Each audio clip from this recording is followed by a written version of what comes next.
Bonjour à toutes et à tous, bienvenue dans Art et Marché, votre émission hebdomadaire consacrée au marché de l'art. C'est la semaine du dessin à Paris. Plusieurs événements ont lieu comme le salon du dessin et Drawing Now qui est le salon du dessin contemporain, et ce dernier s'inscrit dans un écosystème culturel et économique porté par la maison mère Drawing Society. Je reçois Karine Tissot, présidente de Drawing Society et fondatrice de Drawing Hotels Collection, pour nous en dire plus. Bienvenue à toutes et tous qui nous rejoignez. Tout de suite, c'est Art et Marché.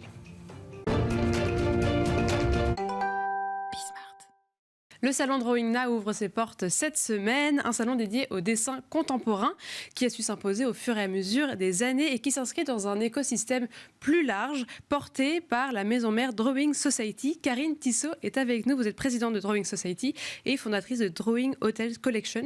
Vous êtes mon invitée, merci beaucoup d'être avec nous. Merci pour l'invitation. Alors ce qui m'intéressait, c'était cet écosystème que vous avez construit autour du dessin contemporain. Est-ce que rapidement vous pouvez nous rappeler quels sont les différents stylos, dimensions au sein de Drawing Society? Oui, bien évidemment. Écoutez, la Drawing Society, elle repose sur notre passion pour le dessin contemporain. Quand je parle de notre passion pour le dessin contemporain, je parle de celle de Christine Fall, qui se trouve être ma mère aussi, et qui a eu la bonne idée, il y a bientôt 17 ans de cela, de créer le premier salon du dessin contemporain. On est en 2007. On squatte un immeuble inoccupé, l'ancienne fédération de football, avenue Iéna. Et là, en moins de 3 mois, elle rassemble une trentaine de galeries pour présenter effectivement pour la première fois la scène du dessin contemporain en France et en Europe. C'est le premier événement qui va vraiment se consacrer au dessin contemporain et qui va soutenir une pratique artistique déjà très ancrée dans les pratiques des artistes, mais qu'on cachait un petit peu. C'était la petite pépite qu'on réservait dans les placards aux petits collectionneurs passionnés qui disaient tiens, je vais aller m'acheter un dessin contemporain, etc. Donc là, c'est là. Ça manquait de vulgarisation encore. Voilà, exactement. Donc c'est une pratique qui s'ouvre à ce moment-là. Succès tout de suite. Et puis, je la rejoins 3 ans plus tard, puisqu'effectivement, moi, c'est mon travail d'être organisateur de salons. Je dis, je vais te filer un coup de main. Et puis, finalement, on crée CPCT Arts and Events en 2009 pour accompagner le déploiement du salon du dessin contemporain, qu'on renomme en 2010 Drawing Now, pour effectivement affirmer notre côté très contemporain, qu'on installe pendant 4 ans au Carrousel du Louvre, pour donner rendez-vous tous les ans aux amateurs et aux collectionneurs français et internationaux du dessin contemporain. Et on s'installe plus définitivement en 2014 au sein du Carreau du Temple, qui vient de réouvrir. Donc effectivement, on est des habitués du Carreau du Temple. Donc, Drawing Now Paris, c'est 72 galeries internationales, 20 000 visiteurs, près de 300 artistes présentés et représentés. Donc ça permet vraiment d'avoir un large panel de ce qu'est la création contemporaine à travers le dessin contemporain. Et donc voilà, donc là on est donc ça fait 18e édition, du 27 au 30 mars prochain au Carreau du Temple. Et finalement on a eu envie, autour de cette fête du dessin, de défendre le dessin contemporain tout au long de l'année. C'est bien, 4 jours. Mais qu'est-ce qu'on fait le reste du temps? Donc, on a décidé de mécéner un centre d'art, le Drawing Lab, qui se trouve 17 rue de Richelieu. Mais pour le mécéner, il fallait qu'on trouve de l'argent. Et effectivement, ce centre d'art qu'on avait imaginé, que Christine Fall avait imaginé, se trouvait hébergé potentiellement au sein d'un hôtel qui aurait pu être... Un bâtiment qui était déjà hôtel Non, ce n'était pas un hôtel, c'était dans un ancien immeuble qu'un promoteur avait décidé de réhabiliter. Il avait effectivement accepté que Christine y installe ce Drawing Lab, cet espace. Et effectivement, la question s'est posée d'un opérateur pour piloter potentiellement cet établissement. Et à ce moment-là, je me suis dit... Finalement, l'hôtellerie, ça fait sens. Ça fait sens parce que c'est un endroit de monstration aussi pour les artistes. Et donc, je me suis formée en hôtellerie et j'ai imaginé le Drawing Hotel qui allait devenir le premier établissement de cette Drawing Hotel Collection, avec la particularité d'y avoir accueilli durablement des artistes qui ont pris possession des couloirs. Donc là, on a eu la chance de pouvoir inviter des artistes. Ça, toute la décoration de l'hôtel, etc., va dans ce sens. Exactement, exactement. On a donné des cartes blanches à Lek Essowat, à Clément Bagot, à Abdelkader Medchama, à Françoise Petrovitch, à Thomas Broumet.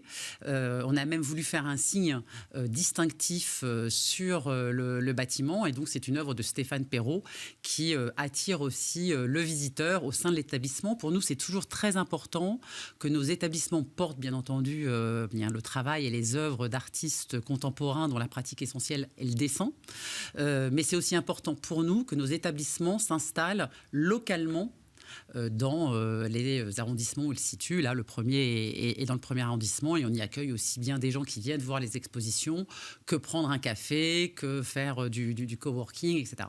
Donc c'est parti tout de même donc c'est le salon Drawing Now qui a lancé cette aventure. Et comment est-ce que, vous nous avez déjà un petit peu expliqué, mais l'hôtellerie, ça coulait de source, ou vous avez dû vraiment réfléchir à un écosystème, à une solution économique qui soit aussi qui puisse faire le contrepoids financier et qui puisse vraiment soutenir toute l'ambition de votre projet? Alors c'est vrai que lorsque j'ai ouvert le premier établissement, j'avais pas imaginé le poids et la force que ça allait me donner. Depuis le Drawing Hotel, qui est un établissement dont on a 100% du fonds de commerce, on s'est développé ensuite avec des co-fonds de commerce, voire même avec plusieurs adresses maintenant. Concept. Exactement. Depuis, on a développé un deuxième établissement de 143 chambres rue Vercingétorix, la Drawing House, où là aussi on a accueilli des artistes dessinateurs au sein de l'établissement. Et plus récemment, on vient d'ouvrir le Miss Fuller, qui se trouve en 11 avenue MacMahon, où là aussi on a accueilli des artistes dessinateurs qui avaient eu la chance en plus, juste avant qu'on réhabilite l'établissement, d'avoir une carte blanche pendant 6 mois, et la majorité d'entre eux ont pu squatter avec des ateliers l'établissement avant qu'il ne soit refait. Et là, en revanche, on a travaillé au concept de l'établissement, on le pilote, mais nous ne sommes pas propriétaires du fonds de commerce. En revanche, il a bien évidemment cette drawing touch grâce aux artistes qu'on invite. Et bien évidemment, aujourd'hui, le poids économique représenté par la Drawing Hotel Collection au sein de la Drawing Society, et voilà, c'est 95% aujourd'hui notre chiffre d'affaires qui est généré par les hôtels, par rapport à 5% du chiffre d'affaires qui est généré aujourd'hui par Drawing Now Paris, le salon du dessin contemporain. Est-ce que le salon du dessin aurait pu continuer de manière autonome? Et au-delà de ça, est-ce que... parce qu'on connaît tous les difficultés aussi économiques du monde culturel. Est-ce qu'il faut, ou c'est une grande aide, de penser un écosystème autour d'une foire? C'est ce qui permettrait justement une autre manière de soutenir la promotion des arts, la promotion d'arts aussi de niche qui sont moins vus. Est-ce que c'est un écosystème justement qui pourrait se pérenniser, se retrouver dans différentes situations? Alors, je pense qu'aujourd'hui, effectivement, il faut se réinventer et surtout être agile. Effectivement, cette agilité, nous, on l'a trouvée via les hôtels, via aussi le Drawing Lab. Pour nous, c'est important, et je pense que pour n'importe quelle foire aujourd'hui, on ne peut pas juste exister 3, 4 ou 5 jours. On ne peut pas prendre la parole que 3 ou 4 ou 5 jours. Donc, on essaye tous d'essayer de prendre la parole tout au long de l'année pour fédérer autour de nous une communauté d'amateurs, de collectionneurs, d'institutions. Et c'est vrai qu'aujourd'hui, c'est ça qui est vraiment très agréable dans ce qu'on a réussi à construire, c'est qu'à la fois avec le Centre d'art, eh bien, nous créons des événements dédiés au dessin contemporain, et grâce à nos établissements, nous avons des lieux pour rencontrer les publics. Et ça, c'est formidable, et rencontrer des publics qui sont au départ très concernés par l'art, les expositions, qui ont l'habitude de rencontrer des artistes, d'être en contact avec ce milieu très sensible, et puis en même temps de faire profiter des visiteurs, des clients, des guests, comme on dit nous dans l'hôtellerie, eh bien de ces œuvres les immerger, les mettre en immersion dans des œuvres d'art. Et puis au départ, c'est pas forcément ce à quoi ils s'attendent. Et ce qui est toujours très agréable, c'est lorsque vous voyez des guests, des clients de l'hôtel qui reviennent et qui sont les premiers à prendre par la main de nouveaux visiteurs en disant voilà, je te montrerai les étages, je te montrerai telle œuvre, je vais t'expliquer, parce que c'est vrai qu'on essaye d'être des passeurs, nous on est là pour faire découvrir. Et moi c'est ça qui vraiment m'intéressait, c'était tout au long de l'année de donner à voir, de donner à découvrir du dessin et de faire se rencontrer le public avec les artistes. Parce que vous observez une véritable circularité des collectionneurs qui vont à l'hôtel aussi pendant la semaine de la foire et voilà, tout cet écosystème s'entraîne vertueusement. Tout à fait.